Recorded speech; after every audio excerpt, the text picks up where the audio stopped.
Welcome to Biz Dev Live. Today, I have the pleasure and the honor to have Mr. Dr. Troy Podell on the show with me, talking about something that is my life's passion. If you've seen the show enough, you know that I am a big fan of education, and it's my life's mission to bring education and opportunity to every walk of life across this planet. They start close to home, but I would really love to see everybody have those doors of access open to everybody. We're going to be talking in particular about entrepreneurship for young people, giving people those doors of opportunity and insight into the rest of their lives. Stick with me here. We're going to have Mr. Dr. Troy Podell on the show with us today, talking about his experience down in Pennsylvania and all of the things that he is bringing, not only to his district, but trying to lead to bring to other districts around our nation so that entrepreneurship is a part of the fabric of what we teach in everyday life so that we can, as a collective people, be that much more prepared for the future and have that much more opportunities for our children. Here we go. Stay with me. Be right back after the Biz Dev theme. Biz Dev Live, Biz Dev Live. Weekdays at 11 Eastern Time, live. Biz Dev Live, Biz Dev Live. Weekdays at 11 Eastern Time. Leadership and motivation, empathy and inspiration, Biz Dev Live, Biz Dev Live. Business development, not even selling it. Biz D with C, brought to you by Cameron T. Biz D with C, brought to you by Cameron T. This is business development, not even selling it. This is business development, not even selling it. Business development, not even selling it. Biz Dev Live, Biz Dev Live. Biz Dev Live. This is business development, not even selling it.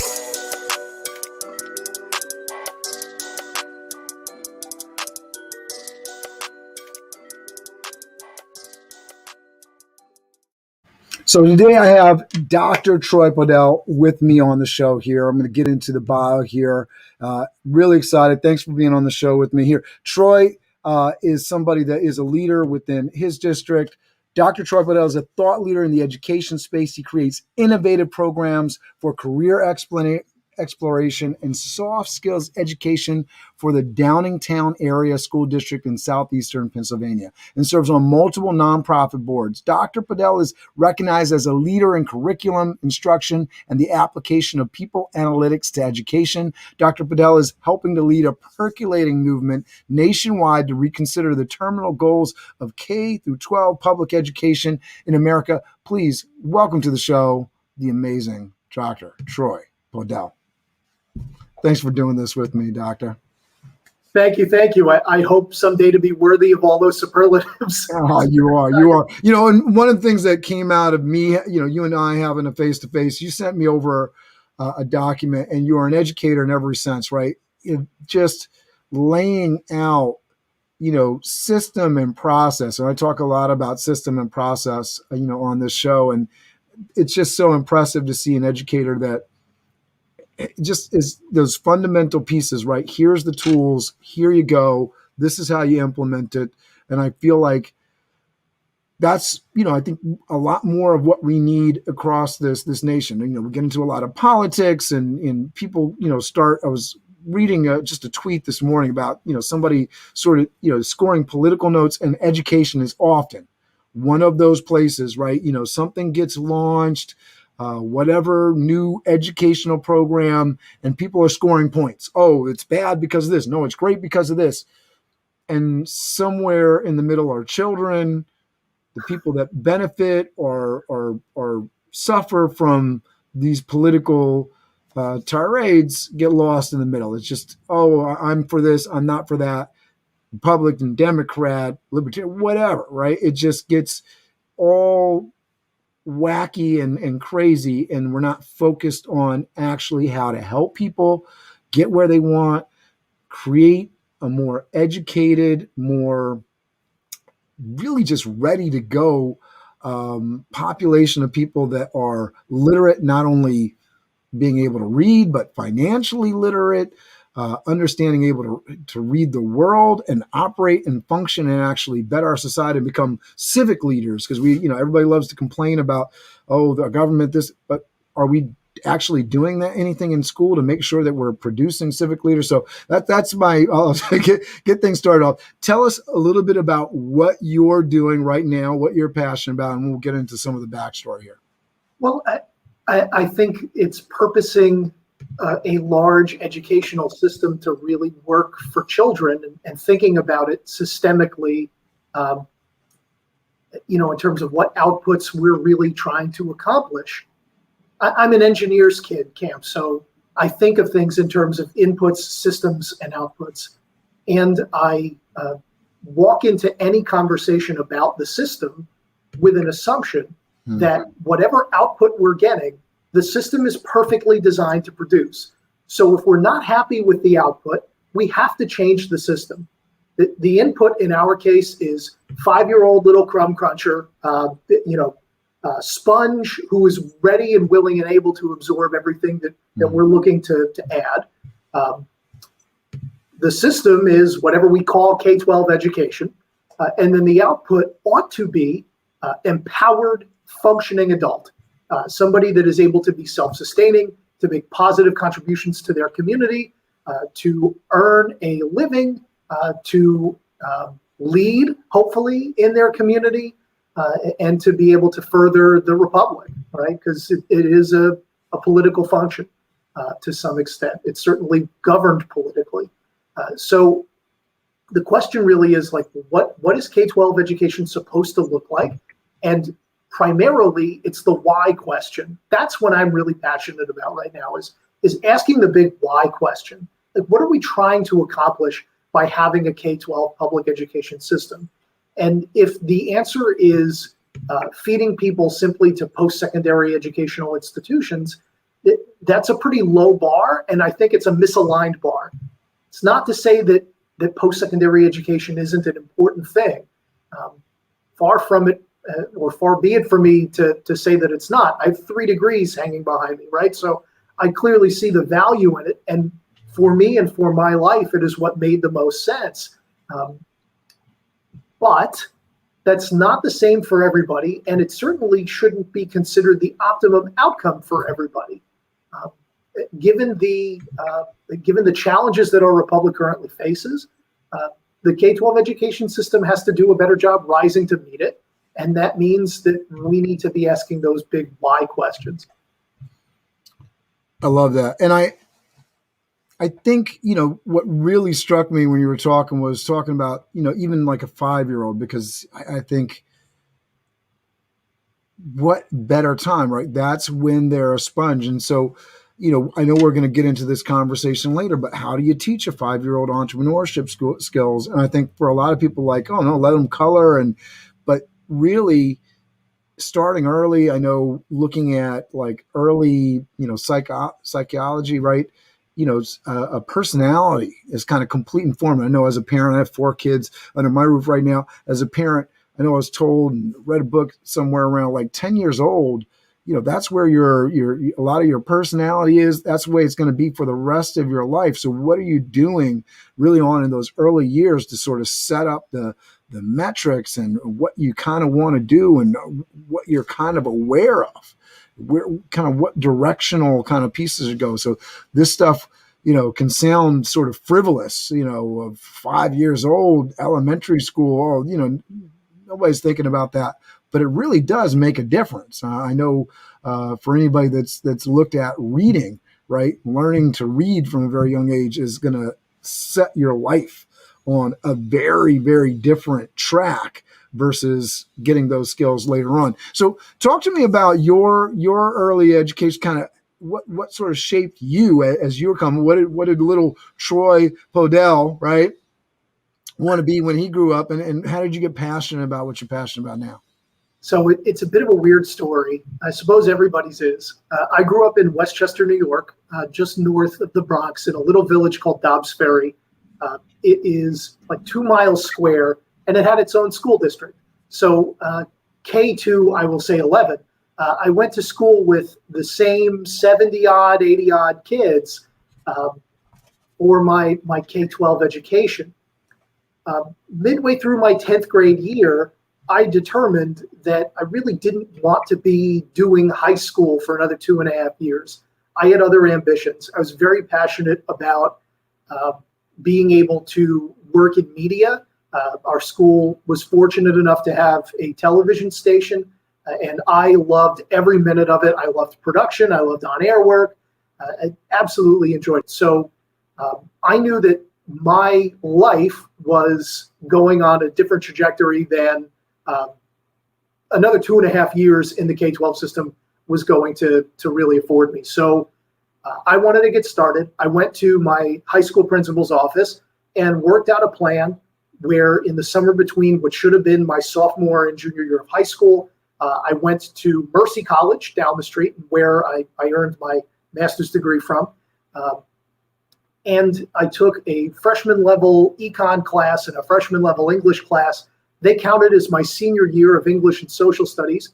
I took a junior slate of schedule, walked across the stage, and I went straight to Temple University in Philadelphia, where I've been ever since.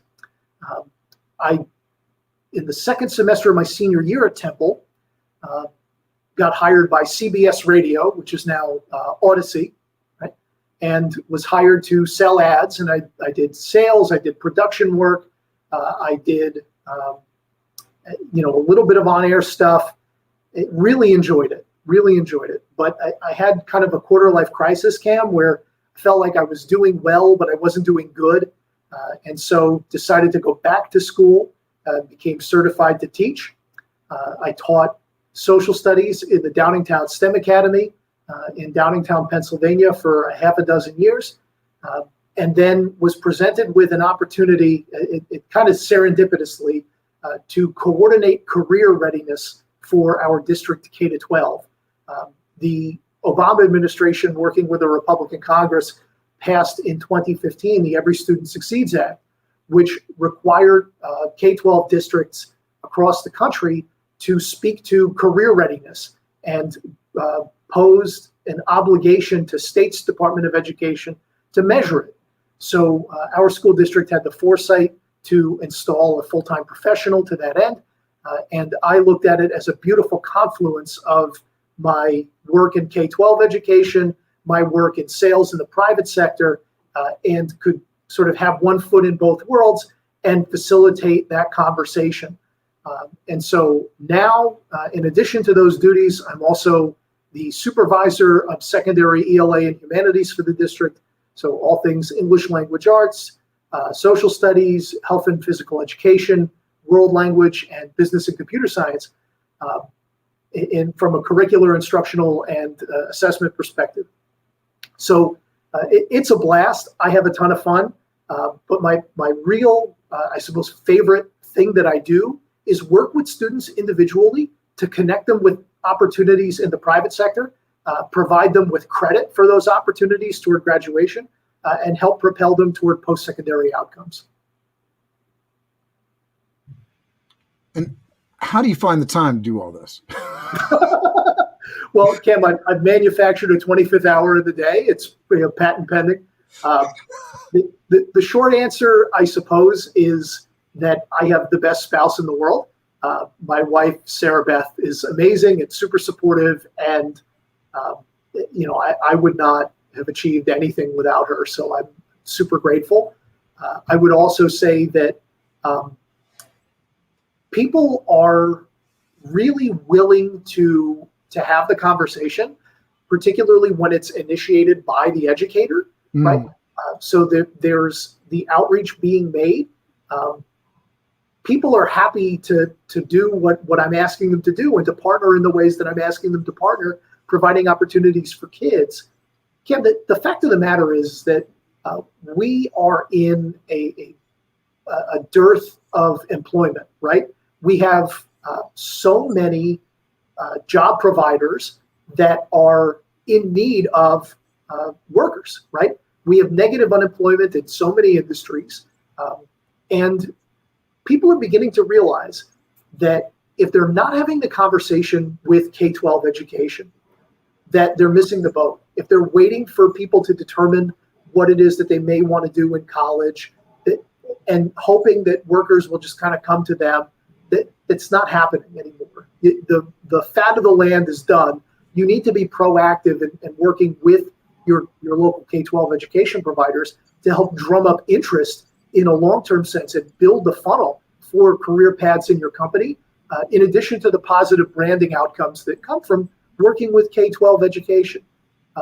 Now, on my end, Cam, it's almost not fair, right? When I was in sales, my job was to solicit new business, right? And that's a lot of cold calling.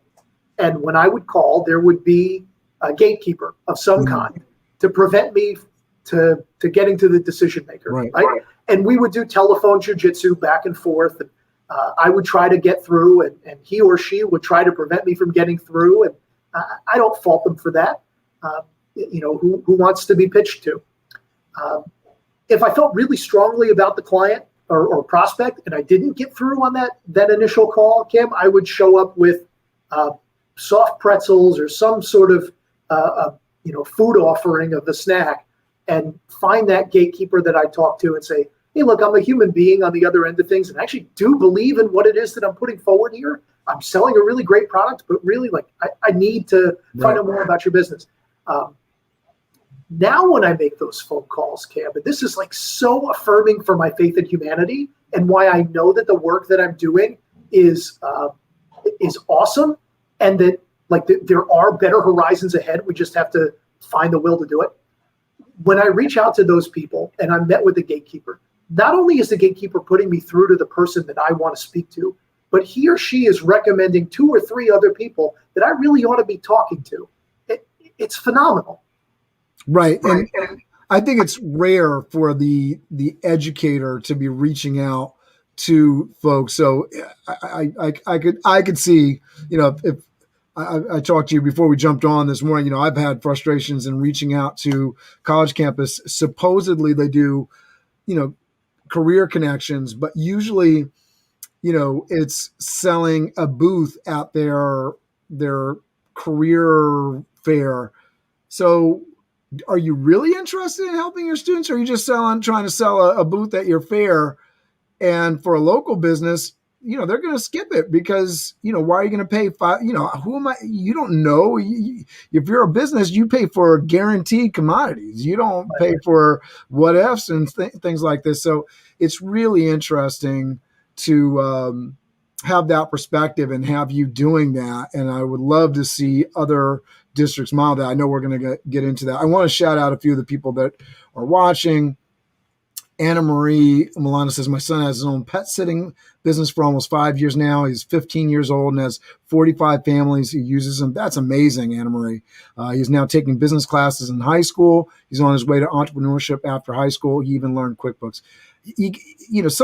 Somebody that's learning those skills early on in high school, how much more prepared they are, because the mistakes that are made, right, they're ready, because it's all about the mistakes, right? And I know we're going to get into a little bit of this conversation, but it's about learning from the failure, falling down and getting up. We talk about that a lot to students, right?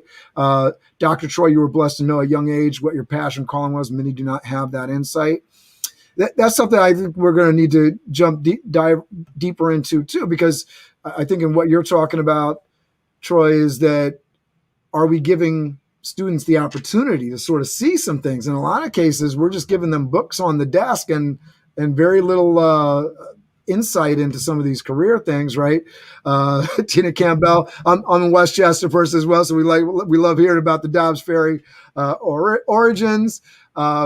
Tina's first comment is, so this is awesome. You know how important this is to me on entrepreneurship for students. They can learn to negotiate. I feel that we get too involved in kids' relationships and interactions. I want to hear more about that, Tina. I'd love to hear why you think that is. Jason checking in. Hi from pinspowerclub.com in Toronto. Susan Castelli. She's also up in Ontario. So we got some Canadian folks, international audience here tuning in. So we're going to get into some of these takeaways here for folks, and I'm excited. So first takeaway of the day that we wanted to tackle here is the idea of more needs to be done by entrepreneurs to promote entrepreneurship as a viable post-secondary path for young people. The K-12 system is not designed to create entrepreneurs. So talk to us a little bit about that. And you have firsthand experience. Forget, if you're a parent and what you see, you may know it, but you're an educator within the system and you know this firsthand, right? Why is it not set up to actually create entrepreneurs? What's going on in our system here? Well, part of it's sociological, and part of it is peculiar to education and the people that inhabit it, I suppose. And it's nobody's fault, right? Like I'm not going to blame teachers here. I'm not throwing them under the bus. But let's take a look at what their career path is typically, versus sort of what we can expect to see in the world without. Right, outside of the walls of the K-12 school building. Teachers are overwhelmingly likely to have majored in either education or the subject area that they teach. 75% of bachelor's degree holders, however, are working in unrelated career fields. 60% of them are never going to spend a day in the career field for which they were nominally trained by their undergraduate degree. So I think we got to back up just a step here and talk about some of these numbers. So go back to that BA. So this is something you've gone through high school. Now you've gone to college and gotten a bachelor's degree, a 4-year bachelor's degree, whether it's in journalism, writing, business, engineering. How many people are actually going to go into that field that they got a degree in? Ultimately, it'll be 1 in 4 in a meaningful sense. That's not good odds. Well, no, but it is normal then, we can conclude, to be doing something else, to have to pivot, right? So that's a piece of things. Let's also look at the compensation structure for teachers. Teachers overwhelmingly are unionized, while less than 10% of the larger workforce in the country is. So that's another sort of weird disconnect. Typically, in a collective bargaining agreement for teachers, there is a set salary structure that's determined by your number of years of experience and the amount of post-secondary education that you've had. So that is not entrepreneurial, and it doesn't incentivize entrepreneurship, right? And again, I'm not faulting teachers. I'm just saying that this is sort of what the system is, and this is the outcome it's designed to create. Let's also credit teachers for being wonderful human beings who are trying to make the lives of children better, right? And so their advice that they're going to give to young people tends to come from their own lived experience. And for them, their lived experience is that their pathway to success was pursuing a post-secondary degree, right? A 4-year degree and picking a career and sticking with it, right? Teachers overwhelmingly will stick with that career, right? I mean, if they're in that career for a long period of time, they stay in that job role for a long period of time, and then they retire and they have a pension typically, which is not something that private sector workers tend to have. So the system is populated with folks that aren't incentivized to be entrepreneurial. The system is not entrepreneurial. So that's one. The second thing that I really want to address here is that sociologically, we tend to perceive the post-secondary degree, the 4-year bachelor's degree, as being either the ticket to the middle class in this country, or increasingly it's being perceived as sort of insurance against falling out of the middle class. And that's not true. In the Commonwealth of Pennsylvania, in the year 2018, a third of associate's degree holders earned on average more than the average bachelor's degree holder. 1/5 of certificate holders earn more than bachelor's degree holders. So that there's a way to be pursuing remuneration that isn't necessarily tied to your post-secondary educational attainment. Love that. I'd also say this. In the gig economy, as we like to call it, everyone's an entrepreneur. You are essentially starting a business and working varied hours, right? The days of working a 9 to 5 and then retiring with your gold watch after 30 years, they're gone. So, it's imperative that we be getting kids to explore things in the K-12 space that bring them joy, that make them happy, if you will, right? That motivate them, that inspire them, that make them want to carpe the diem. Right? And once we've done that, then we work our way backwards and say, okay, well, how do you find a way to get paid to do those things in a way that can sustain you? Because then you're never working a day in your life, right? I knew that I loved being a conduit for the success of other people. It's what animated me in my sales job to help people realize a business outcome. And it's what animates me now as an educator, right? Helping people realize their outcomes. So that post-secondary planning, then once you've discovered the things that make you joyful, needs to be aligned to at least one of what I call the 4 E's, right? Entrepreneurship, employment, education, or enlistment, right? And any one of those 4 are viable paths forward, depending upon what your goal is.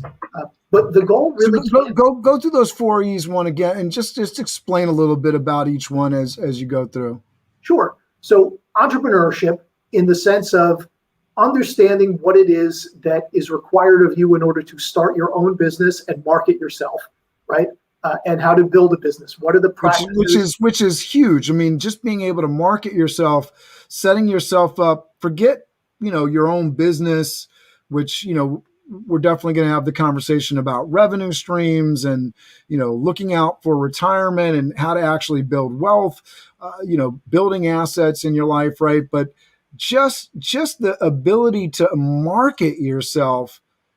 I know from interviewing 700 plus people over the last 10 years in hospitality work that a lot of people just don't know how to market themselves, right? Such a huge skill, because if you're going for that one job, I was just looking at statistics while you were talking about the number of people that have multiple jobs. And I'm not exactly sure, but this is saying something under 10%, which I don't know how true that number is, in terms of the population, but I know a lot of people that have multiple jobs. And the idea that even if you're just going for that one job within your market, it's going to make a big deal if you're negotiating and finding, applying to multiple places and marketing yourself to make sure that you can get the best deal wherever you wind up. If you don't do that, automatically you're taking out potential money from your talking about, 40, 50, 60-year career,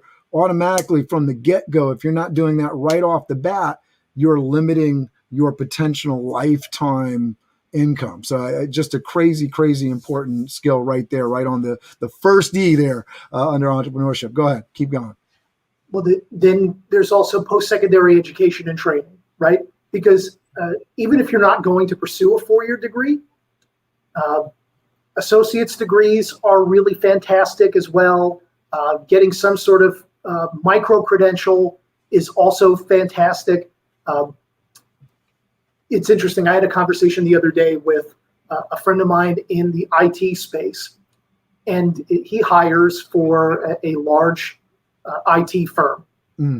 And we were talking about post-secondary ed and micro-credentialing. And he says, look, if somebody has a bachelor's degree, what it really proves to me is that individual can read and write at a certain level, can set a goal that delays gratification for 4 years, which is meaningful. Like that's a thing.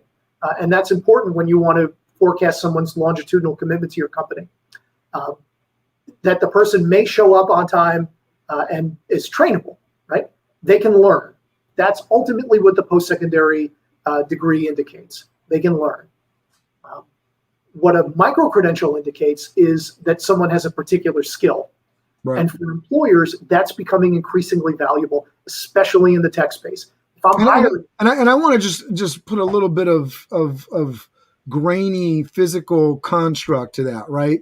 You're a deli and you're hiring somebody comes in with a high school degree, you don't care. Somebody comes in with a college degree, you don't care. They come in with a food serve safe certificate. It's a good thing. I'm going to test you on your knowledge. You come in with some actual work experience that you've worked in. Now I'm in.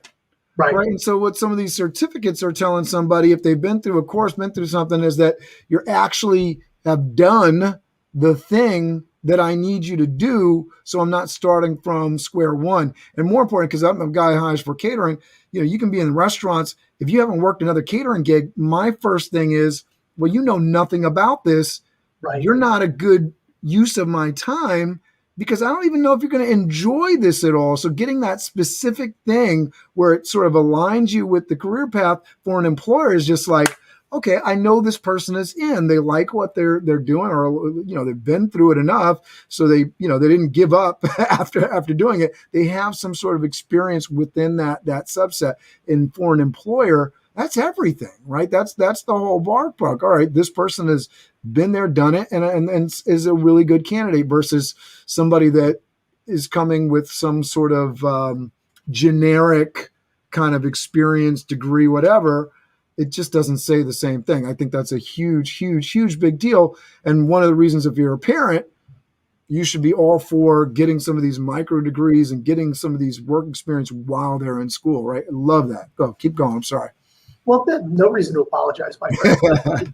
I think it speaks to also your point there about marketability and understanding that you have translatable skills, right? If I'm coming to you with that generic resume, I need to be able to speak to, well, I've done this specific thing before, and this specific thing indicates that I could do this job function in your employment post there. So speaking to how your experience is translatable is so important. It's so important for kids. And that's why we need to continue to cultivate that entrepreneurship mindset, because when you do that, you begin to think of things in terms of opportunities, right? And how you can advance yourself and grow. And you become a little less afraid, a little more risk tolerant, prudent risk, absolutely, but risk tolerant, which is so important. So entrepreneurship, one of the E's, education, post-secondary training of some kind, and lifelong learning is so important, right? Being able to continue to grow the tools in your tool belt, it's huge no matter what career you choose to pursue. The third E I would put there is employment, right? Being able to pursue some sort of remuneration when you leave us, K-12, that is self-sustaining and livable. And understanding that there's an implication here that the skills that make you employable are not necessarily the same skills that make you an ideal candidate for such and such university, right? I want to tell a bit of a story here if I can, Cam.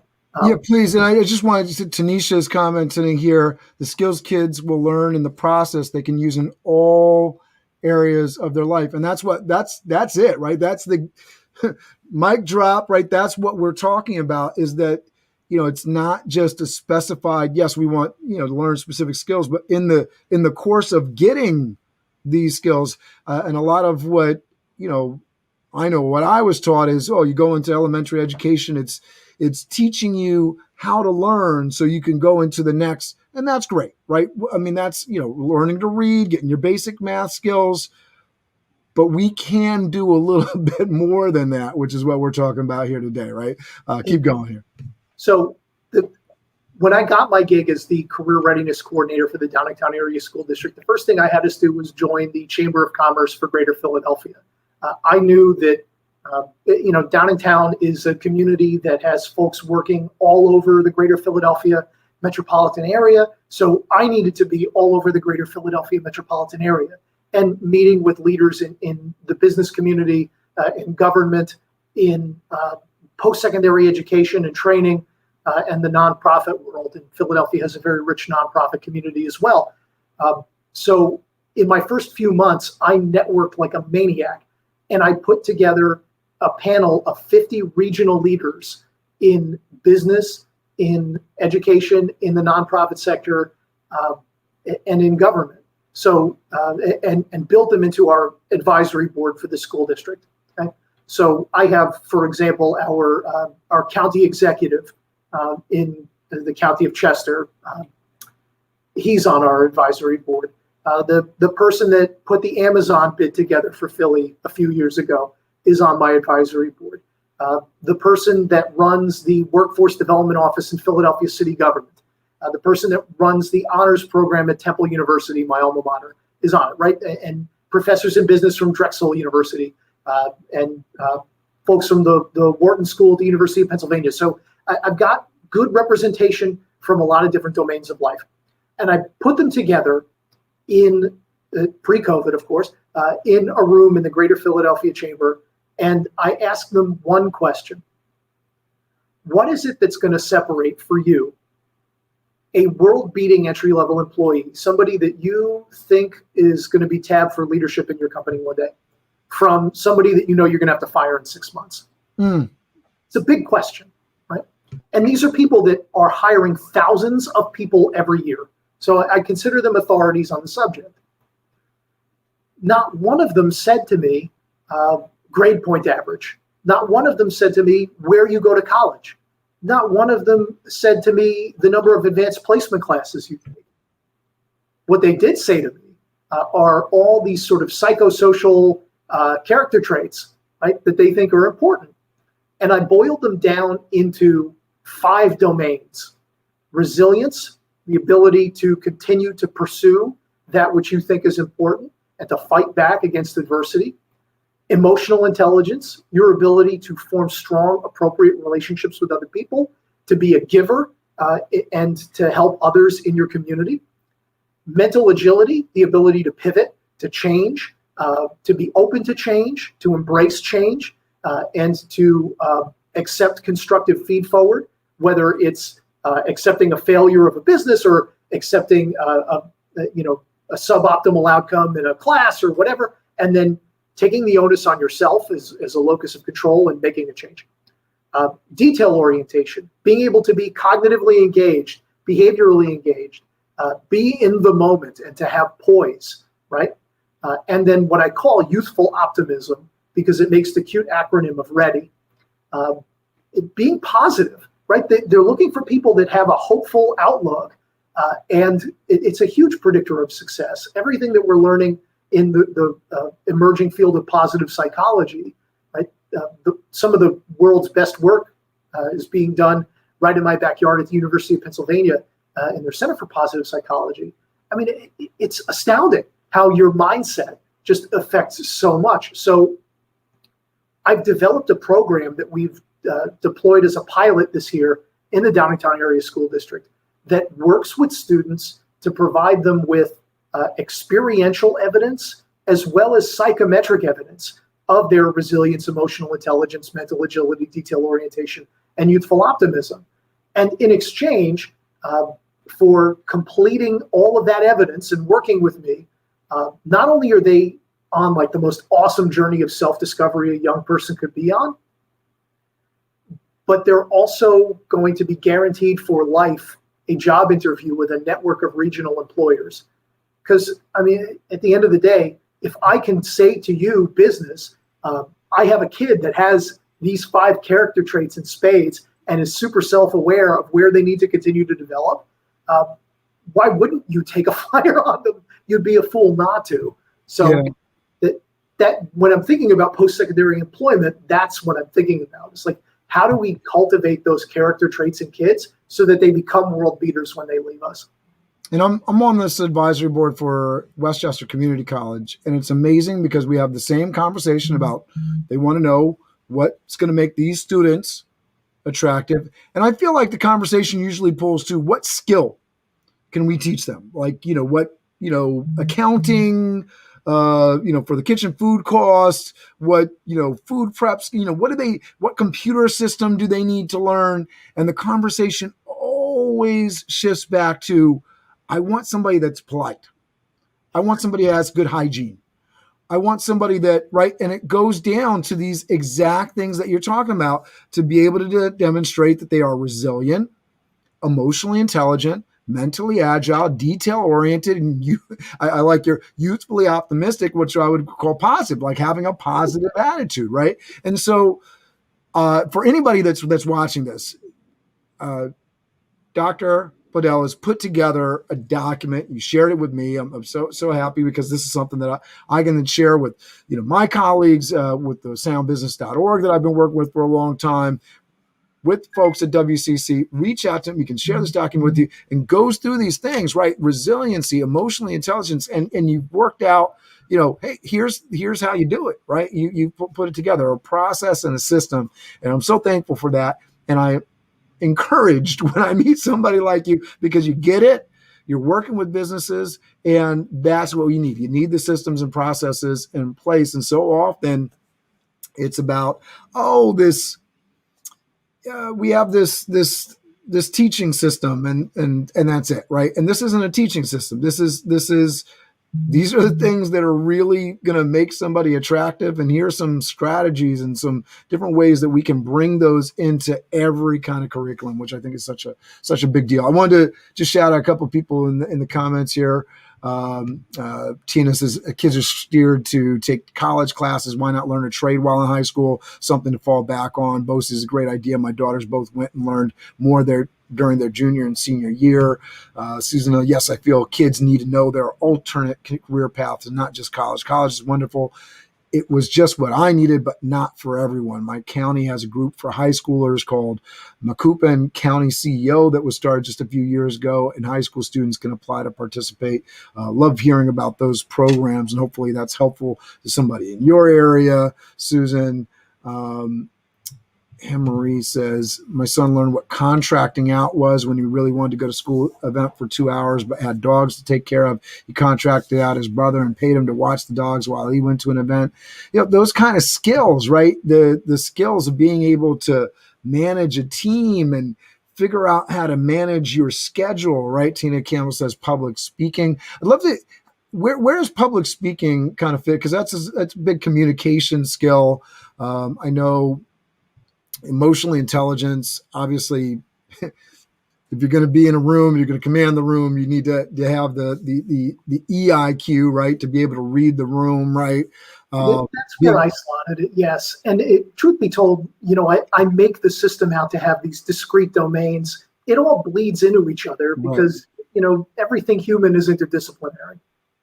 Yeah, I love that. All right. I don't know if you want to dive deeper into this entrepreneurship as a viable post-secondary path for young people, but I'm big advocate for this, and what I do, preparing high school students for college and career, whatever that might be. We often believe college is a great place for people to go, but it's the right space, right? The place that they can afford. Hopefully we've built up some great grades. You talk about GPA. Why is it important to get a GPA? Because that opens up some doors of opportunity. It might not necessarily be the thing that the HR person wants to see when they're hiring you, but it leads to some of these opportunities where you're internships and different things while you're in school, and getting some of the financial resources to back you in college that really can lead to some great places. And one of the things that I try to do when I'm talking to students, I don't know if this is part of I'm pretty sure it's probably part of the conversations that you're having as well, is like, this ties right here directly. What you're doing right here in this classroom can tie directly to what you're doing 20 years from now. And so by applying yourself and giving 100% of your effort, and not being satisfied with 70% or 80% or 90%, but going for that 100, that's what the mental resilience, the emotional intelligence, the being mentally agile, being detail oriented, and not saying, coloring outside the lines. I don't know, being detail oriented, getting things right, the way that you're being asked to do them. Those are the ways. And I always talk to my kids in the house. My job, us doing 80% of the job is not acceptable, right? If I send staff out to work a job, if we only put away 80% of the chairs, Right. the job is not done. It's 100% of the chairs. So what are you doing to really start building that work ethic and detail-oriented nature to what you do to allow you to function? Because life does not get easier as you go. And having these entrepreneurial skills, having the ability to manage multiple projects. I love Anna Marie's example of contracting out somebody to handle the job for you, because those are the tricks when you're trying to get more than one thing done in your life. That's how you do it. I love that. So I don't know if you want to dig more into this or if you want to jump into our second takeaway here. Well, I do want to just offer as kind of a punctuation point here that for those of you who have children at home, and I'm sure many of you are choosing to tune in because you do, or you have an investment in the next generation, to help effectuate this end, you really want to encourage your kids to explore, to try as many different hats on in the teenage years as they can, because the cost proposition will never be lower. You will never again, after you graduate from high school, have the opportunity to take a free art class or a free music class or a free health and physical education class or a free business class, free to the end user. So you should try as many different things as you can, and really carpe the diem and have variety, so that when you go to make those decisions about vocation and avocation, it comes from an informed place. I love that. And I think that's a great segue into our second one here. The point of K-12 education should be empowering young people, because I can push my kids to do things, but if they don't want to do it, it's very difficult, problematic, probably not the best parenting strategy to point your kids towards a brick wall and tell them to run through it, right? If they don't want to go, they there's a lot of resistance there, and it's going to probably be painful to both of you, and maybe even more so psychologically to them. So how do you empower young people to make some of these decisions on their own and really pursue their life's passion, so that they're taking advantage of the opportunities? And one thing that I think, and whenever I'm speaking to somebody that's young, if you're young, you're in an incredible place, because like nobody else, right? I'm a 43-year-old man. If I go to a local business and say, show me the ropes, show me what you do, they're looking at me and get out of here. My 13-year-old walks up, wants to say hello to they're inviting them into the office. They're showing them around. They're going to, why don't you come? We come back next week. We'll show you what.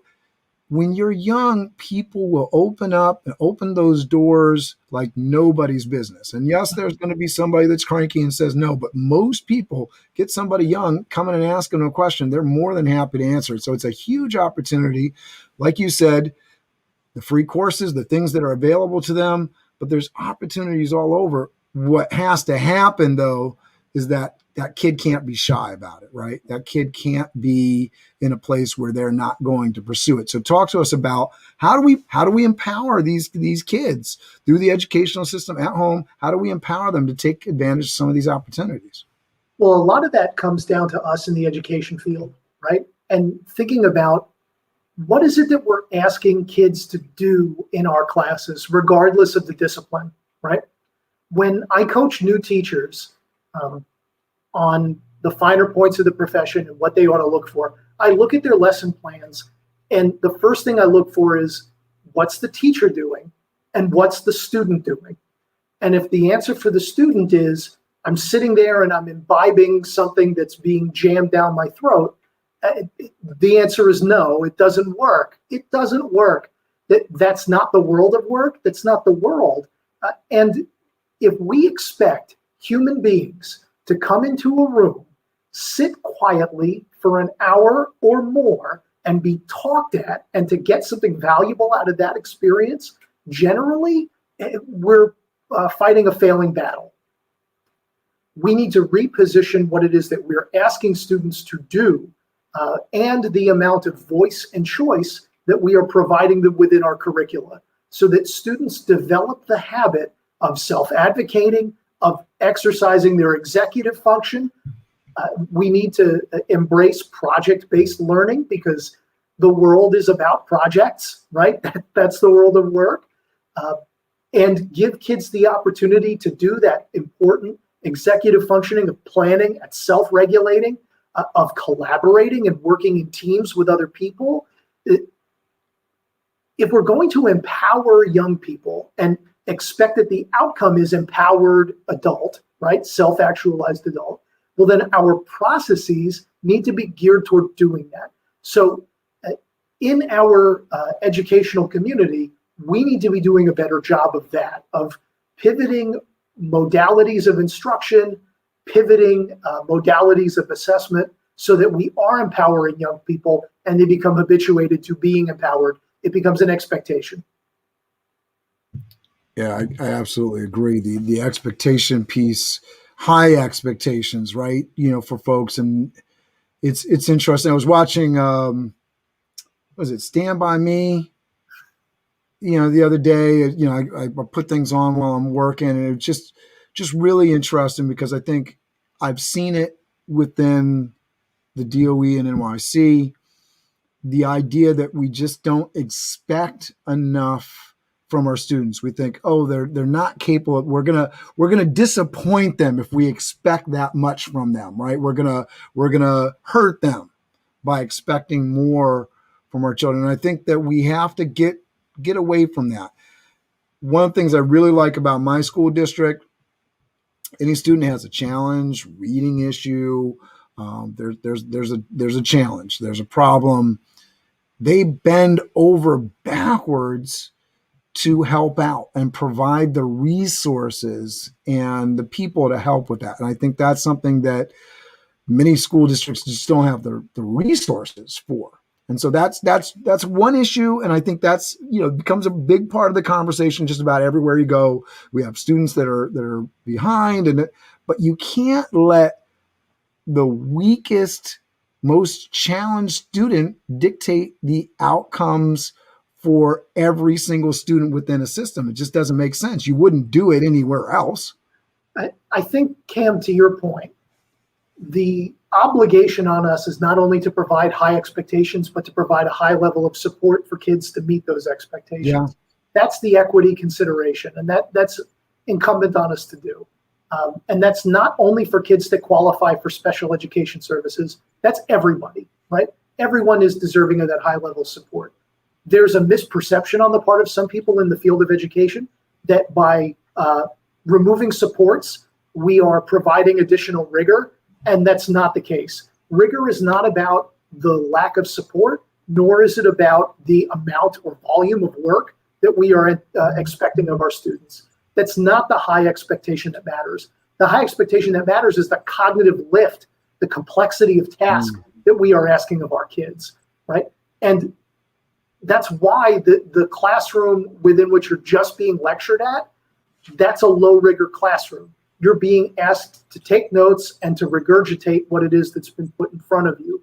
Whereas the high rigor classroom really is asking you to engage in evaluation or synthesis or application, to do something that is authentic to the discipline that you're studying, to do something that's cross-curricular, because education is the only field of endeavor that silos knowledge the way that it does. So getting kids to think about connections among various fields of human endeavor, that's high rigor, man. It's not, read 200 pages overnight and, give me 50 definitions of vocabulary words. It doesn't do it. I love it. And we were talking about chalkboards before we jumped on live today, and the idea that, there's a better way to do things. It's not to say that there shouldn't be something to write on in the front of the room. It's just to say that there's a better way to do it, right? And now we have YouTube, right, where you can have a great presentation from the person that is foremost in the field. And it's not saying that you suck as a teacher. It's saying, how are you using your time? Are you focusing on what you're best at? If you're an elementary teacher and you're responsible for teaching coursework for math and science. Did you go to school and spend 10,000 hours learning each of these subjects? Probably not. And so if you got to teach engineering in your class, why not take advantage of Mark Rober, on YouTube, right? And teach that lesson. That way kids can go review that at home, spend your time in class asking the questions, actually doing the experiments, not, hey, we gotta just talk about this work. And I know this is sort of, I know for a lot of people, right, this is an understanding, but I also understand within the corporate world, within education, we are still getting talked at in a lot of different places because people haven't wrapped their head around that there's a better way, that we can plan this out in a more useful way for the people that we are trying to teach and try to build their skills up and build their usability and functionability within our environments, right? I know you wanted to jump in with a point. Sorry. You made a point about chalkboards, right? And it is important to have something on which to write. The question is, who's doing the writing? Is it always the teacher? Or is the student the one that's tasked with doing some degree of self-direction or group direction?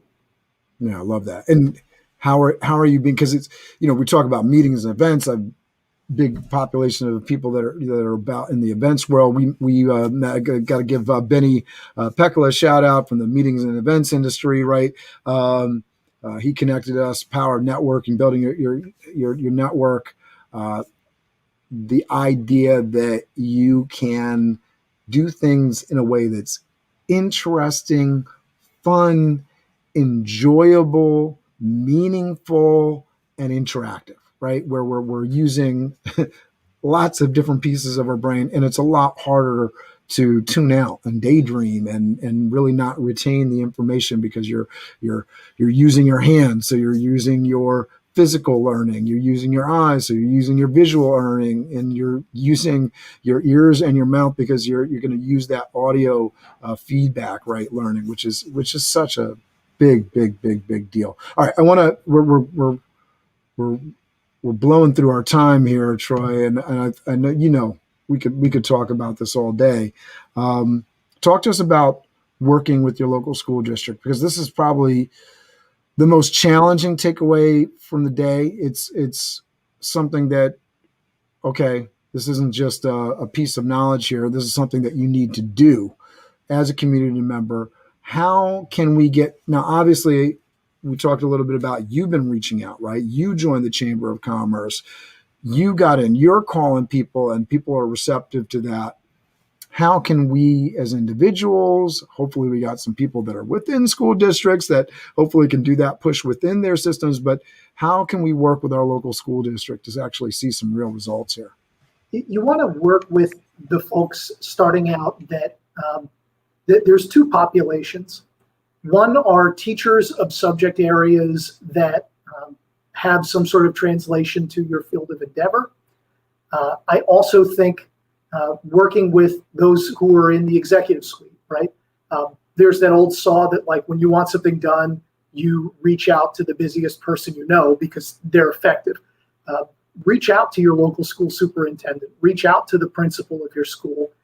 I promise you they're busy, especially in our current climate. And I promise you that they are hyper effective because if they're still in this line of work, it's because they are. I would also offer that you want to reach out to your school counselors. School counselors, guidance counselors, sometimes. Let me just go back to the superintendents, because I think this is a big deal, and I know even me having a lot of experience, this is something that I forget. Right? You're reaching out at a college, you want to find candidates. Yes, they have a workforce career office. That might not be the best place to go. You can start there. You can try and see because the superintendent's office may send you there first. But if you're not getting anywhere, right, like all things, go towards the top. Go to the head person, because even if they're not going to necessarily speak with you directly and have a long conversation with you about whatever, they probably know the best place to go within their organization, much better than anybody else that you would talk to, right? And I think that's something, whether it's finding a job within a company, always a great piece of advice that I think is overlooked when it comes time when you need to reach out to something, start with that head position. We can be shy, right? We go back to the shy thing. It does not help you to be shy, right? Obviously, you want to approach it professionally, but you reach out with that email, that phone call. You have your goal, your task, whatever, you know what your purpose is, and you go after it. And I love that. I love that advice. Go ahead, keep going. I also would mention in that vein that when I'm CC'd on an email from my superintendent, I know I need to take it seriously. If she or he is sending you to whoever the right person is, you know that they're going to be responsive, which is beautiful. I would also offer the school counselor point, the guidance counselor point. Sometimes they're referred to. The counseling mission is not only to set up students for post-secondary ed, but to set them up for employment. So I would say to you that school counselors are a great entree for you.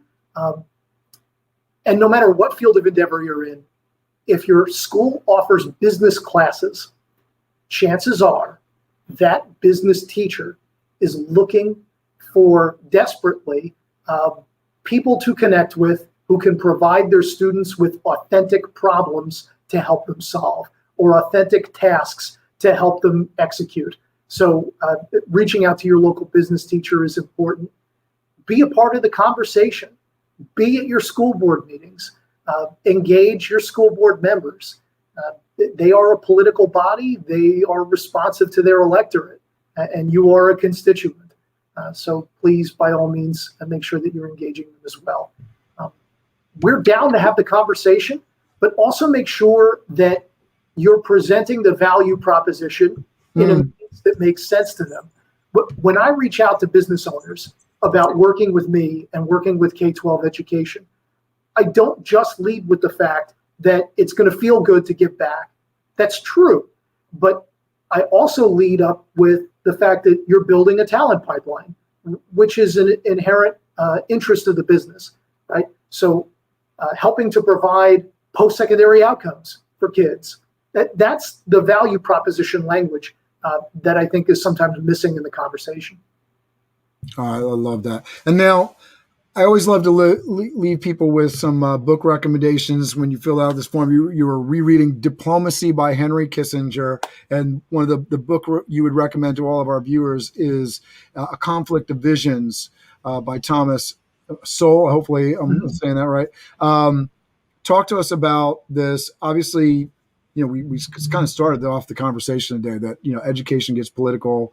You're reading a couple of very diplomatic, politically related kind of books. Why is that? Well, I enjoy it as much as these books are doorstops and the highfalutin language that you can often be confronted with. It's not light reading. You're not taking it to the beach, unless you're a masochist, I suppose. But what I like about Sowell's analysis typically is that he is able to make complex things understandable. And he lived a really interesting life. A guy that began his life in New York City, well, first in the South and then in New York with nothing, and was a Marxist in his early years, and then had a political conversion and became a laissez-faire free marketeer, somebody that dropped out of high school and then ended up going to Harvard is a pretty neat story. And but Conflict of Visions, I think, provided me with and provides me with a way to kind of make sense of different political actors in the world. So I find it valuable. If you've ever wondered why political parties coalesce and why there tends to be a common set of positions across a bunch of really varied issues, A Conflict of Visions puts forward a pretty compelling thesis as to why that is. I love that. It gives you some great insight. And working within an educational system, there's always going to be a bit of politics and having that going on. And then I imagine even working within student populations, you got politics there. Diplomacy is not a bad thing to have in your toolkit. Thank you so much for doing this with me today. I think we provided some great insight for folks. I appreciate the work that you do. Thank you for your service, sir. it's an amazing thing. Educators don't always get a lot of love. They don't always get a lot of discounts everywhere you go, but you're doing amazing work. And I think in particular, your ability to build the process and the systems is going to be something that is going to be helpful to so many people. Keep on trucking on, mister. Thank you, sir, for doing the work that you're doing. I'll let you have the last word and say goodbye to everybody before I play us off with the BizDev theme, but I really appreciate the work you do. I'm glad to know you. I'm glad Benny introduced us. Thank you so much for being on the show. And Cam, please know it's a mutual admiration society. Thank you so much for having me, and thank you for the work that you're doing. It's important to, promulgate good stuff in the world. I would, as a parting shot, offer that, folks, there's few things more important to the future of the republic, to the future of the world, than the adults that we are creating through our public education systems. Please be involved. If you're interested in finding out more from me and finding out more about the work that I do, and if we can thought partner on anything, my email address is my first initial T and then my last name Podell at D as in David, A, S as in Sam, D as in David.org. That's DASD.org for Downingtown Area School District. Thank you so much, Cam, again, and looking forward to continuing the conversation. And everybody, please connect with Dr. Podell on LinkedIn. If you're on YouTube, the link is down below. If you're on Facebook or LinkedIn, it's off to the side there. Connect with them. Somebody that is a warm human being that's going to help you out. I appreciate you doing this. Dr. Podell, thank you so much. Thank you, my friend. BizDev Live, weekdays at 11 Eastern Time, live. BizDev Live, weekdays at 11 Eastern Time. Leadership and motivation, empathy and inspiration. BizDev Live, business development, not even selling it. BizD with C, brought to you by Cameron T. BizD with C, brought to you by Cameron T. This is business development, not even selling it. This is business development, not even selling it. BizDev Live.